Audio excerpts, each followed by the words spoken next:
សូមស្វាគមន៍និងស្ដាប់ដំរុយឆ្នោតខ្មែរប្រចាំថ្ងៃដើម្បីជាកម្លាំងចិត្តសូមពុកម៉ែបងប្អូនចុច like និងសញ្ញាជាម្នាក់មួយផងដើម្បីទទួលបានដំរុយថ្មីប្រចាំថ្ងៃ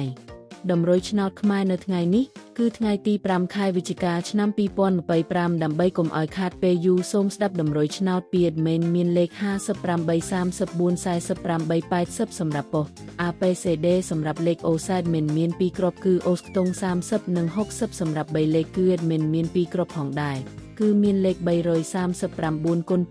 227គុណបើសិនជាពុកម៉ែបងប្អូនស្រឡាញ់និងពេញចិត្តលេខទាំងនេះពុកម៉ែបងប្អូនអាចយកលេខទាំងនេះទៅផ្សងសំណាងបានជាចុងក្រោយសូមជូនពរពុកម៉ែបងប្អូនដែលយកលេខខាង admin ទៅផ្សងសំណាងហេងយើងទាំងអស់គ្នាជូនពរពុកម៉ែបងប្អូនជួបតែសំណាង